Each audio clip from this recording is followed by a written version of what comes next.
है, मैंने press conference में कहा, एक तो सेंटर बहुत कम है और दूसरा जो ड्रग डायरेक्शन सेंटर है वहां अगर कोई एडिक्ट होता है उस बच्चे को रिहेबिलिटेशन के लिए कम से कम 3 महीने का वक्त चाहिए,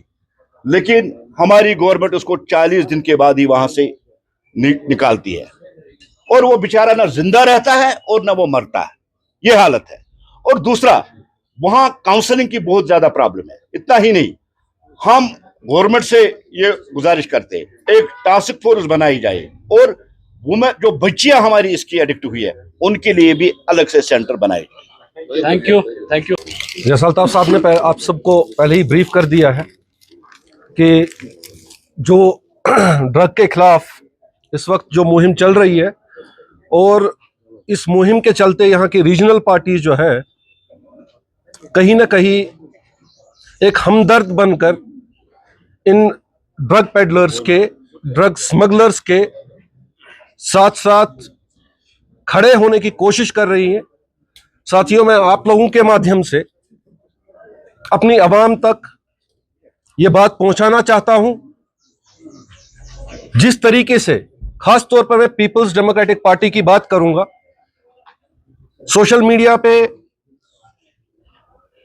हमारे एक्स पे बड़े ट्वीट्स इस वक्त सर्कुलेट हो रहे हैं और सर्कुलेशन इस चीज की हो रही है कि जिन ड्रग पेडलरों को पकड़ा गया है, जिन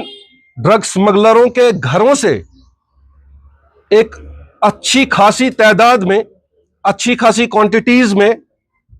हमारे बच्चों का, हमारे यूथ का मुस्तकबिल खराब करने वाले ऐसे ड्रग्स पाए गए जो सीज हुए। और मैं समझता हूं कि ये ड्रग्स हमारे नौजवानों की जो आने वाली नस्ल है उसको कहीं ना कहीं खराब करने की फिराक में है। और साथियों, यही रीजनल पार्टीज उन स्मगलरों के हिमायतीदार बने इस वक्त खड़े हुए हैं, क्योंकि एक मुहिम चली हुई है कि जो ये स्मगलर है, जो ये ड्रग पेडलर है, इनके घरों को डिमोलिश किया जा रहा है, जो इनके एस्टैब्लिशमेंट्स हैं उनको डिमोलिश किया जा रहा है। और ट्वीट आते हैं पीपल्स डेमोक्रेटिक पार्टी की तरफ से, इनके एमएलएस, इनके लीडर्स, कि ऐसा नहीं होना चाहिए। साथियों, इससे पहले अगर हम नजर डालें इसी पीपल्स डेमोक्रेटिक पार्टी की ओर हम नजर डालें तो इन्होंने कोशिश करी कि यहां पे जो सेपरेटिज्म का बीज खत्म किया गया, टेररिज्म का बीज खत्म किया गया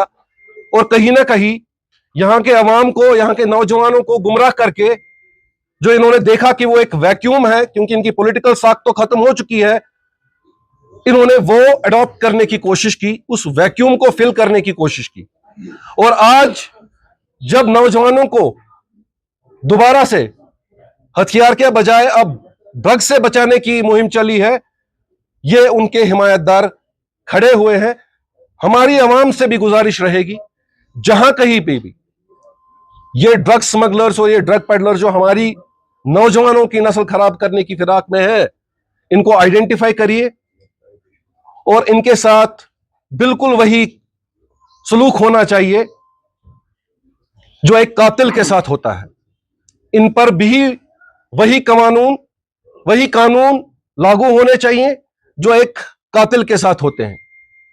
क्योंकि ये हम नौजवानों या हमारे नौजवानों का कत्ल कर रहे हैं। बुलडोजिंग भी होनी चाहिए और जैसा कि अल्ताफ साहब ने पहले भी कहा, हमारे मुफ्ती आजम ने जो एक फतवा दिया है, जारी किया है, इनके नमाज जनाजा में भी कोई शामिल नहीं होना चाहिए, तब जाके हम अपने नौजवानों की नस्ल बचा सकते हैं।